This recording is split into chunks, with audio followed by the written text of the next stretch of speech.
I didn't fight her in court. I let her have the house, the car, and the six-figure settlement she demanded. Everyone thought I was broken. They whispered behind my back, "He must have done something awful to give it all up like that." But what they didn't know, what she didn't know, was that I wasn't letting go because I lost. I was letting go because I had already started something better. Something she never saw coming. My name is Travis. I'm 38. I work in cybersecurity for a private firm that handles high-level corporate breaches. I'm the guy companies call when they're hacked, threatened, or compromised. But I never thought I'd need to use those skills in my personal life until I married Kendra. We were together for 6 years, married for 4. To most people, Kendra was the definition of charming.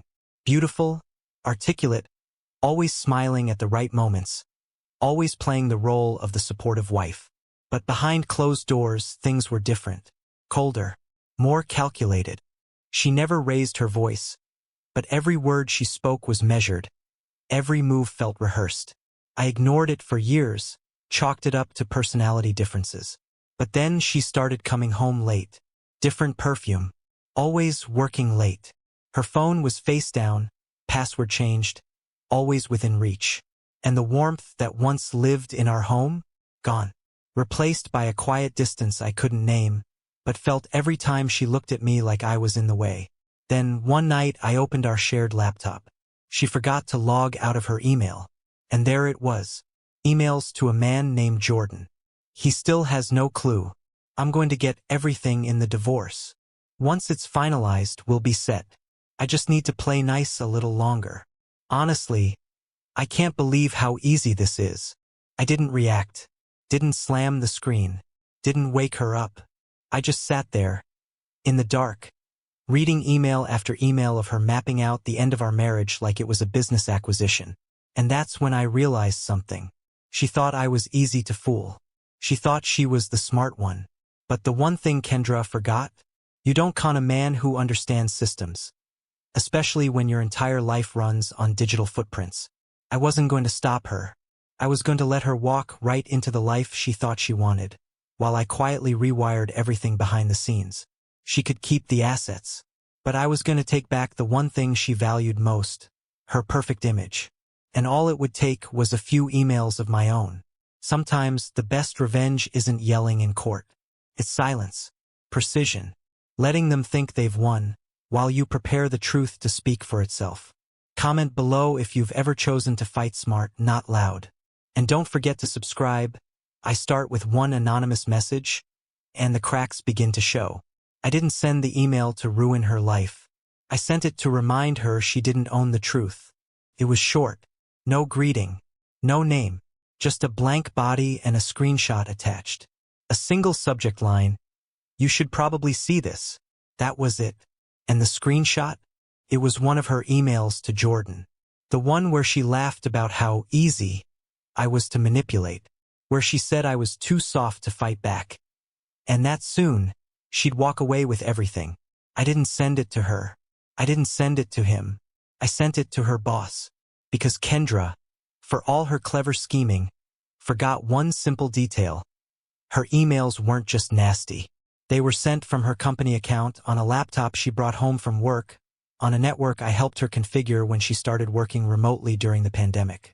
She'd used company time and company tools to plot out how she'd gut our marriage like a business deal. And now, her employer was going to see exactly what kind of character sat behind her title. I didn't expect fireworks. I expected silence. And that's exactly what I got. She came home late that night, earlier than usual for a long meeting. No phone in hand. Her expression flat. Eyes wide and scanning like she was looking for a threat she couldn't name. I sat on the couch with a book I wasn't reading and watched her hover in the entryway. She didn't speak. Didn't ask how my day was. She just walked past like a shadow of herself, stiff and uncertain. I waited until she got to the stairs before I said, "Everything okay at work?" She froze, just for a second, then forced a nod. Fine. But I knew better. The next day, I heard from a former coworker of hers. One of the few who hadn't turned into her cheerleader during the divorce. "Did you hear?" she asked. "Kendra's on administrative leave. Something about a review of internal communications." I didn't respond, just smiled politely and said, "Hope it all works out," because I wasn't interested in tearing her down. I was interested in letting her trip over her own words. And now the first thread had been pulled. She still had the house, the car, the money, but what she didn't have anymore was control. And for someone like Kendra, that was the first real loss. I always knew Kendra cared more about appearances than connection. She didn't love deeply, she networked. She didn't build friendships, she curated alliances. And no one played her game better than Marissa, her so-called best friend. They were inseparable. Brunch every Sunday, matching outfits for holidays, filtered selfies and hashtags that painted their lives in the soft glow of perfection. So when I chose my next move, I didn't go for her enemy. I went straight for the person she thought was safe. I forwarded just one email, an excerpt Kendra had sent to Jordan 2 months before she filed for divorce. The part where she said, "Marissa believes everything I tell her. She's such a loyal puppy. I'll need her on my side for court. So I'm feeding her the version that makes me look like a victim. No introduction, no context, just a clean screenshot. I created a burner address, sent it late at night. Subject line, 'You deserve the truth.' That was it. And the next morning, the shift was immediate. Kendra stormed out of the house before sunrise. No makeup, no heels. Phone clutched so tight her knuckles were white. I watched from the kitchen window as she sat in her car for 10 minutes, motionless. Then she started the engine and disappeared down the street. She came back hours later, eyes red, mouth tight, said nothing. That night, her voice was sharp, but thin. "Did you talk to Marissa?" I looked up from my laptop and gave her nothing but calm. Why would I? She didn't answer. She just stared, searching, calculating, trying to read if I knew what she was unraveling behind the scenes. But I didn't have to say a word, because 2 days later I saw it for myself. Marissa posted a photo alone. Captioned simply, "Some people only keep you close to control the story. Not anymore." No tags, no Kendra, no brunch smiles. And from that day forward, the Sunday mornings went quiet. No more clinking glasses, no more curated perfection, just absence. The kind that stings deeper than confrontation. Because Kendra didn't just lose a friend. She lost the mirror she used to reflect the version of herself she wanted the world to see. And all it took was her own words. I never had anything personal against Jordan. He wasn't the one who made vows to me. He didn't promise to grow old by my side or build a life with me. He was just the guy on the other end of the lie. Someone who, for a while, believed he was winning because he got the girl and the lifestyle in one move. But what he didn't know was that he was just another piece in Kendra's game. Another role she'd cast. Another pawn she was willing to move or sacrifice if it meant staying on top. I hadn't planned to involve him. I didn't care if he stayed or left. But the more I read through her emails, the more I realized he didn't know the whole story either. So I made a choice. I forwarded one message. Just one. The one where Kendra had written to her coworker, someone I didn't even recognize, about how Jordan was never meant to be permanent. How he thinks I'm serious, but once the dust settles, I'll move on to someone with more upside. She didn't even use his name. She called him a placeholder. I read it twice before I hit send. And when I didn't send it from a burner. I sent it from my own account. No hiding. No games. Just the truth, directly from the man she once married to the man she thought could replace me. Subject line, "Before you build your future on her, know how she talks about you behind your back." I didn't expect a reply, but I got one. A single line. "Thanks for the heads up. Looks like we've both been played." And just like that, the illusion she worked so hard to sell cracked again. A few days later, I told her no, because she needed to sit in that silence. She needed to feel what it's like when the world you've spun around yourself begins to spin away from you. And while she unraveled in real time, I didn't gloat. I got up. I made coffee. I went to work, because I wasn't here to punish her. I was here to remove the audience she'd built. And now the lights were going out. One email at a time. There's a difference between deleting something and truly erasing it. Kendra never understood that.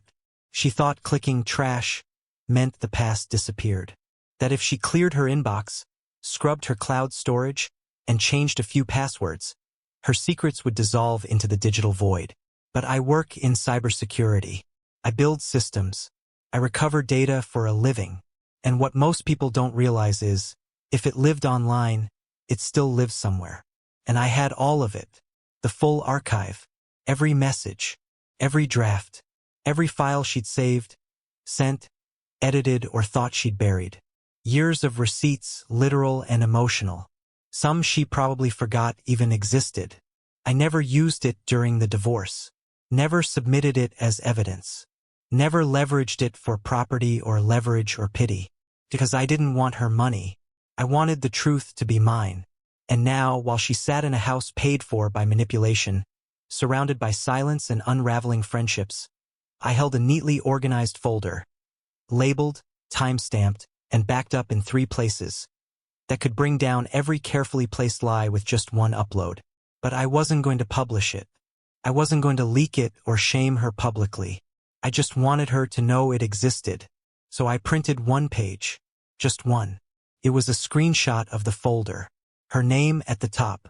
A list of email subject lines underneath, each one unmistakably hers. And without a word, I left it on the kitchen counter one morning before work. No note. No warning. No signature. When I came home that evening, she was sitting at the table, pale, holding the paper like it was burning her fingers. She didn't yell. She didn't accuse. She didn't even ask what else I had. She just said, "You kept all of it?" I met her eyes for the first time in days and simply nodded. Then I walked upstairs. Because there was nothing left to say. She had taken everything material. But I had kept the one thing she couldn't steal, the truth. And now, she finally understood that no matter what story she told the world, I had the real one. There comes a point where the fight doesn't interest you anymore. Not because you've lost, but because you've already won in ways that silence understands better than words ever could. And that's exactly where I found myself. The truth was mine. Her lies were exposed, her image unraveling thread by thread. The people she leaned on were gone. The man she left me for was distant. The confidence she wore like perfume had evaporated. And suddenly, the woman who once held all the cards was sitting alone in the house she fought so hard to keep, staring at walls that no longer made her feel powerful. And me? I was done. I didn't slam the door on the way out. I didn't send a final message or leave a dramatic voicemail. I simply packed a single suitcase, left my key on the table, and walked out with 1 bag and 0 regrets. There's something freeing about leaving quietly, not out of shame but strength. Because when you've done the work, when you've watched someone show their true face and refused to stoop to their level, there's nothing left to fight for. There's only peace. And peace, once you've felt it, makes chaos look small. I found a place across town. Simple. Light. No echoes of old arguments. No footsteps of someone waiting to control the air in the room. Just space. Honest, uncluttered space. And as the days passed, I started to breathe again. Not the kind of breath that just keeps you alive, but the kind that reminds you you're free. Free from the need to prove yourself. Free from the games. Free from being the villain in someone else's rehearsed story. I didn't miss the house. I didn't miss the car. I didn't even miss the life we'd built, because I realized I built most of it alone. What I missed, if anything, was the version of me I lost trying to keep her happy. And now he was back, and stronger than ever. The message came late at night. A soft ping on my phone. A number I hadn't saved but knew by heart. For months of silence, and suddenly, there it was, just 3 words. "Can we talk?" I stared at the screen for a long time. Not out of shock, not out of anger, but out of a quiet recognition that this was always going to happen. That one day, after the noise died down, after the people faded, after the stories she told began to crumble under their own weight, she'd remember the one person who knew her before the performance. But I wasn't that person anymore. Still, I answered. Not with bitterness. Not to reopen old wounds. But to close the last door with clarity. We met at a small cafe near the edge of town. Neutral ground. I arrived early. She came in looking tired, not physically but emotionally. the exhaustion of someone who built a story too long and too loud, and was now sitting in the silence it left behind. She didn't say much at first, just looked at me like she was searching for some version of the man she used to mold. But I didn't fill the space for her. I let her sit in it. Finally, she said, "I miss who we were." I nodded slowly, not out of agreement, but understanding. "I get that," I said. "But we were never the same we. I was building something real. You were performing." She flinched, not in anger, but in truth. Then she said what I knew was coming. "I didn't think you'd ever walk away like that."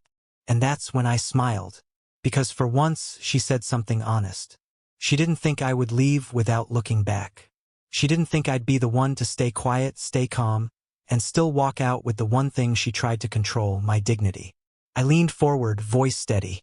"You took the house, the car, the money, but you never touched me.